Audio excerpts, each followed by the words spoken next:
এই অন্নপূর্ণা নিয়ে বেশিরভাগ সবার মাথা খারাপ। আমার নিজের, আমার বাড়ির, আমার মায়ের একটু স্ট্যাটাসের সাথে আমাদের দেখায়।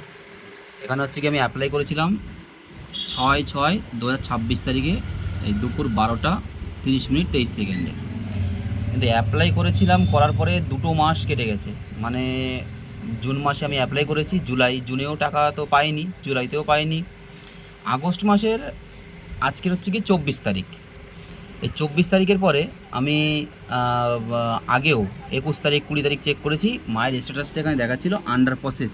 এই জিনিসটা কিন্তু প্রায় 3 মাস ধরেই একইভাবেই রয়েছে, যে এই 2 মাস ধরে যে আন্ডার প্রসেস। হঠাৎ করে আজকে একটা কাস্টমার আসলো আমার কাছে, এসে আমাকে জিজ্ঞেস করলো যে দাদা আমার স্ট্যাটাসটা চেক করে দাও। যখন আমি স্ট্যাটাস চেক করতে গেলাম, গিয়ে দেখি ওনার ব্যাংকে আগের দিন প্রবলেম দেখাচ্ছিল, এরার কোড 2। এবার ব্যাপারটা হচ্ছে কি, আজকে চেক করে দেখি অ্যাপ্রুভড। তো ওনার অ্যাপ্রুভড মানে আমি বললাম যে তাহলে আপনার আধার কার্ডটা দিন, অ্যাকাউন্ট আপনার চেক করে দেখি। অ্যাকাউন্ট চেক করে দেখি যে ওনার টাকা ঢুকে গেছে।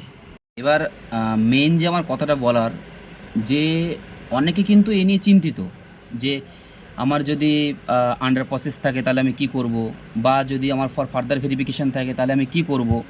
তো বেশিরভাগ ক্ষেত্রে আন্ডার প্রসেস যেগুলো রয়েছে, আগের মাসে যারা টাকা পেয়েছে তাদেরগুলো বেশি আন্ডার প্রসেস রয়েছে। আন্ডার প্রসেসগুলো 30 তারিখের মধ্যে কিন্তু অ্যাপ্রুভাল দিয়ে দেবে। 30 তারিখের মধ্যে আন্ডার প্রসেসগুলো অ্যাপ্রুভাল পাবে।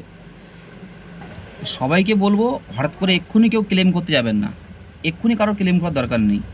ক্লেম করার জন্য আমাদের কিন্তু 31 তারিখ অবধি টাইম আছে। তো আমরা 30 তারিখ অবধি ওয়েট করব। তারপরে যদি দেখি একই রকম কোনো স্ট্যাটাসে চেঞ্জ হয়নি, আশা করি এর মধ্যে হয়ে যাবে। আজকে সবে সোমবার, ব্যাংক খুলেছে, শনিবার অবধি লাস্ট অ্যাপ্রুভাল দিয়েছে, রবিবার বন্ধ ছিল, সোমবার।